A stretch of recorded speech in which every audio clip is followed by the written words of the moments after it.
bem-vindo ao Diálogos, Pense e Proteste. Eu sou o Deco e aqui a gente vai continuar falando sobre as diferenças entre esquerda e direita, agora mais especificamente classificando elas entre moderados, radicais e extremos. É importante falar que radicais e extremos são diferentes, apesar de muita gente confundir esses termos. Esse assunto é super importante tanto para poder entender a realidade política brasileira de hoje, como também para o vídeo da semana que vem, que vai ser super importante, que é o vídeo que eu estou mais empolgado para poder gravar, que é o que fala sobre polarização, que é o assunto que eu queria falar desde que começou o canal. Mas a primeira coisa que você tem que lembrar é que não tem resposta fácil para questões complexas.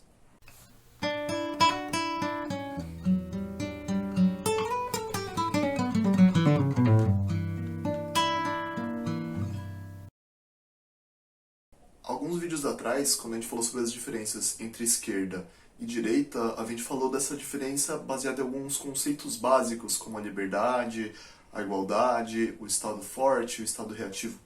Aqui para esse vídeo eu peguei outros dois conceitos que ajudam a diferenciar um pouco a esquerda e a direita e que acho que para esse vídeo vão fazer mais sentido. Eu peguei duas referências, que a primeira é desse livro aqui, do Norberto Bobbio, Direita e Esquerdas, Razões de uma Distinção Política, que ele vai comentar do estilo de política dos moderados, que é mais relacionada a mudanças graduais e lentas, enquanto que os extremistas vão procurar por rupturas mais profundas dentro do tecido social. E a segunda referência que eu vou usar é aquela que tem no vídeo do Chavoso da USP, no vídeo em que ele fala sobre esquerda e direita, que ele faz uma pergunta que acho que ela é bem didática e bem interessante para se poder pensar sobre esquerda e direita, sobre extremos e moderados, que é: o que você acha do capitalismo? Eu vou divergir do Chavoso em alguns pontos, mas acho que se você quiser entender esse conceito de direita e esquerda de um ponto de vista de alguém que tem um viés de uma esquerda mais radical, você pode checar o canal dele. A gente vai começar falando sobre os moderados e os radicais, e os extremistas a gente fala mais pro final do vídeo. Voltando para a pergunta, o que você acha do capitalismo? Se você acha que o capitalismo ele faz mais bem para a sociedade do que mal, o seu espectro ideológico ele é mais puxado para a direita, enquanto se você acha que o capitalismo ele faz mais mal para a sociedade do que bem, o seu viés ideológico ele é puxado mais para a esquerda. Quando a gente fala de uma esquerda radical, a gente fala de um espectro político que entende que o capitalismo ele é um problema a ser solucionado, a ser resolvido. E nesse sentido é uma ideologia anticapitalista, ou seja, uma ideologia que vai entender como problemática as regras de mercado, a lógica da competição excessiva, a lógica da acumulação de riquezas por parte de alguns bilionários sem distribuir essas riquezas, o consumo excessivo, a competição desenfreada e também a meritocracia, que nessa visão vai beneficiar os ricos e nunca os pobres. E dentro desse espectro político, eles vão ter suas divergências de como que seria uma sociedade em que o que reina não seria o capitalismo, pensando em alternativas a esse capitalismo enquanto fazem essa luta anticapitalista.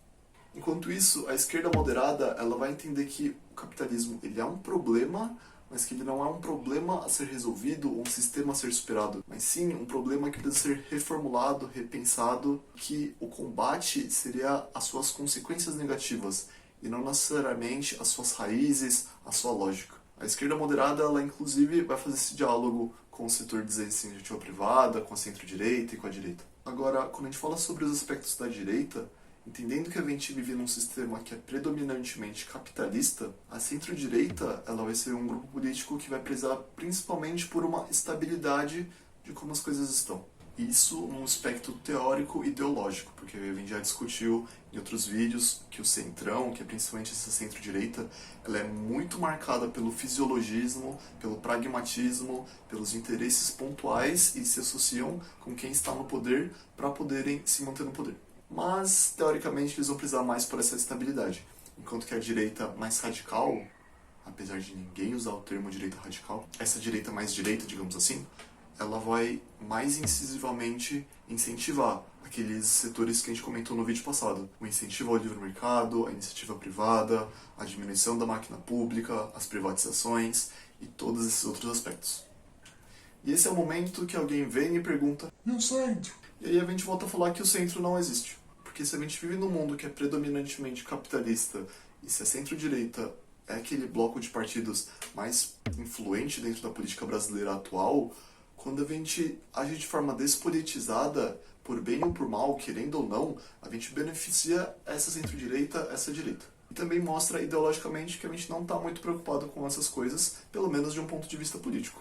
Mas um negócio que é super importante, eu já falei aqui e eu volto a repetir, é que você ser de centro-direita, direita, esquerda radical, não são xingamentos. São só constatações que falam um pouco sobre como você enxerga o mundo e quais são os seus vieses políticos. Não era para ser nenhum tipo de ofensa, nem uma troca de farpas, são só considerações que ajudam a gente a poder organizar um pouco o debate político. Isso também na teoria. No vídeo sobre polarização, a gente vai falar um pouco mais a fundo dos conflitos agressivos. Então, resumidamente, para a gente poder entender a diferença entre radicais e moderados, é tanto a incisividade dos grupos radicais em colocar suas propostas para frente, colocar medidas que mudam mais as estruturas da sociedade, quanto também aberturas para poder fazer construções conjuntas com outros espectros.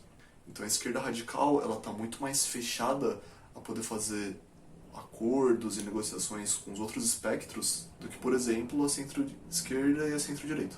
E, inclusive, uma grande crítica da esquerda radical para a esquerda moderada, que nessa de ficar dialogando e de negociando com outros grupos, acaba sendo corrompida pelo poder e age de forma muito parecida com o centrão, de simplesmente obter o apoio que precisa, ceder coisas que não deveria ceder, abrir mão dos seus valores e acabar não conseguindo fazer as reformas na sociedade, no capitalismo, como ela havia prometido.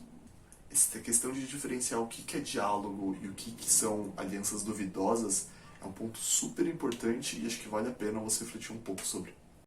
E antes de falar sobre os extremistas, eu queria pedir para você deixar aí seu comentário, você se inscrever no canal, você convidar seus amigos para curtir o canal.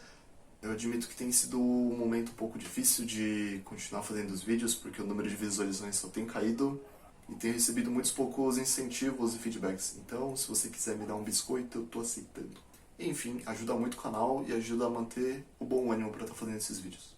Agora, o que vai diferenciar os moderados, os radicais, dos extremistas é o aspecto da democracia. Mesmo que a gente tenha comentado que os radicais eles estão menos fechados a poder construir conjuntamente com os outros grupos, eles não são antidemocráticos. Eles só não usam dessa estratégia política de negociar com todo mundo toda hora porque entendem que os seus valores não batem com alianças com pessoas que pensam tão diferente.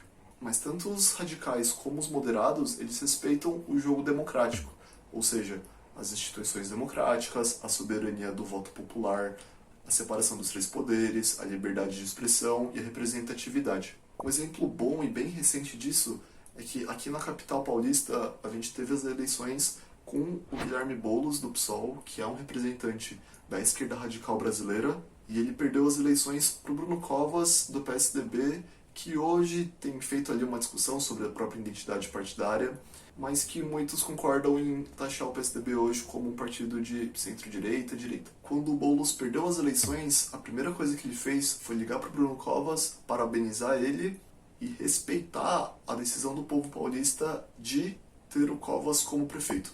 Em síntese, esse ato é só um significado de que a democracia será respeitada. E essa postura vindo de um radical, ela é completamente diferente de um extremista, como por exemplo o Donald Trump, lá dos Estados Unidos, que até agora ainda não aceitou muito bem que perdeu as eleições e continua atacando as instituições democráticas e a soberania do povo. Tanto a extrema esquerda quanto a extrema direita, elas têm muito essa característica do desrespeito à democracia e da tomada do poder à força, apesar deles terem intenções e planos de governo completamente diferentes. A extrema-direita ela é muito apegada a uma postura mais conservadora, a uma postura contra-revolucionária, que diz que vai tomar o poder para que outros grupos mal intencionados não tomem esse poder.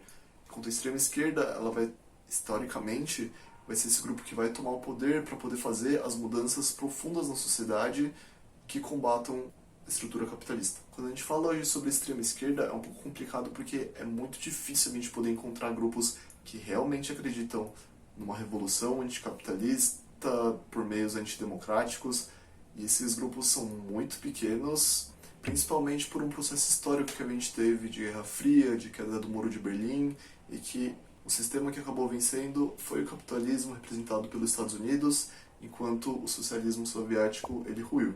Grande parte dos movimentos de esquerda hoje eles são no máximo radicais, e eu não vou falar de marxismo cultural nesse vídeo. Enquanto isso, na extrema-direita, a gente tem o Bolsonaro e o Trump, que apesar de terem sido democraticamente eleitos, eles continuam a atacar a democracia, subvertendo a questão da liberdade de expressão conforme a conveniência do momento. Enfim, esse é o vídeo, eu espero que vocês tenham gostado. Semana que vem sai o vídeo que eu tô esperando pra sair desde o começo do canal. Comenta alguma coisa aí pra poder ajudar o canal, se inscreve nele, manda pros seus amigos e lembre-se, não tem resposta fácil para questões complexas.